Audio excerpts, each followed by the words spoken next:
if Ward Connerly would like to address you, so I'm going to go to Ward because he, like I, slow getting going. So there you go. Thank you, my friend. I wanted to take a few seconds here to comment. According to my calendar, I think I'm probably the senior guy in this club today. And I want to share some thoughts because I think this is probably one of the most important meetings of citizens that we're going to have today. I was born in the Deep South, Leesville, Louisiana, in 1939. And there was a C on my birth certificate. That C does not stand for Connerly, denoting which section of the hospital I should be assigned to. That C is for colored. And I never forget that. My ancestors were Irish, Choctaw Indian, Creole, and on my father's side, a man who was born a slave. So for me, race is irrelevant. I just don't care about your skin color. Nor should you care about mine. I lived 72 years of my life in California. I'm sorry. But you know, the people of California are common sense people. The problem is that the people no longer govern California. There is a political class that has been created. And I say this because I served on the Board of Regents of the University of California for 12 years, appointed by my friend, the Governor Pete Wilson, spending 40 hours a week, no compensation. I did that because I love my state. And during the course of that experience, I think I gained an appreciation of what was going on in California. And so I propose to my colleagues that we cease and desist the use of race, what we call race, because I saw problems on the horizon. The same thing that Ann showed you, or Don read to you today about diversity, and all the 12-letter words that are used to justify it, made me want to gag, because they were not common sense. They didn't reflect what I really believed.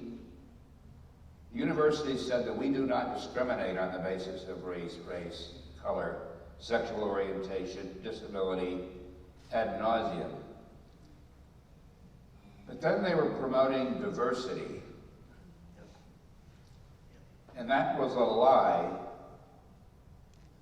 about discrimination, because everything they did was based on trying to use our identity to create this magical society. And I felt it was wrong. I felt it was a major disaster waiting to happen. And so I gathered sufficient votes to stop it at the University of California. Probably still continues.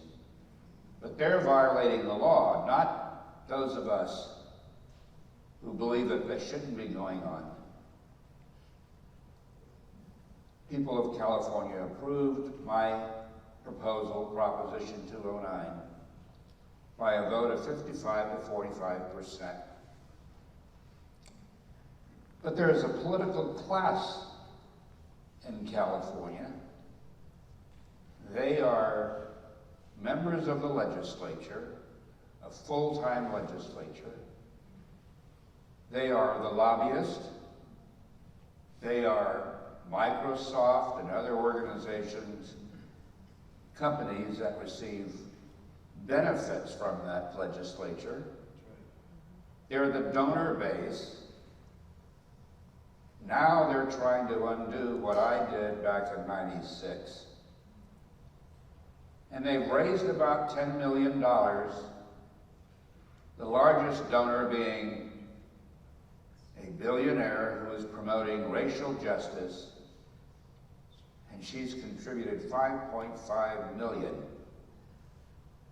to put on the ballot an initiative to overturn what we approved in '96. And I tell you that by way of saying that this political class is insidious. When I came to this great state in 2017, you welcomed me with open arms, and I love you for that. And I left this state, but I will return, because this is my home. This is my family now. My family, because you understand liberty. And we don't anymore in California. So, the reason I wanted to say something was, this is that moment in the sand. We look around and say, well, race is not a problem in Idaho. It wasn't in California either. In the flick of an eye, things can change. And the seeds of that change emerge from our colleges. The colleges tell you about diversity. You say, gee, that sounds right. That sounds good. But if you buy into their ideology, and herein lies our basic problem, progressivism. Progressivism by nature means change. When Bernie Sanders talked about transforming America, my first thought was, from what to what? And the progressive ideology is based on race. The presumption is that what's wrong with America is that it is controlled by white male supremacy. And all of that, they argue, has to be undone. California is not a state whose people really believe in the nonsense that is being promoted by the legislature. So, if we don't want that to happen here, never, never, ever go for the concept of a full-time professional legislature. Their job is to turn out bills in their view. It becomes a bill factory. They're never content unless they have a new bill that proposes new things that intrude upon our liberty. And so that's the first problem. Second problem is, don't stand on the sidelines when people are talking about diversity. Because if you do, in 2 years, you won't recognize this state. Not in terms of what it looks like, but in terms of the policy structure that governs your life. Race will be used in virtually everything that you do. Identity politics becomes the order of the day. And the wisdom of our founders about being created equally. And the Gettysburg Address, where Lincoln said, we are a nation conceived in liberty and dedicated to the proposition that all men are created equal, will simply be something in the rearview mirror of this state. And I'm heartened to see the young people here, because they need to understand that this is about you. Again, I'm so delighted to see this. Because if we don't do something about it, we won't recognize America. This next election is really important because it's going to be a matter of whether we have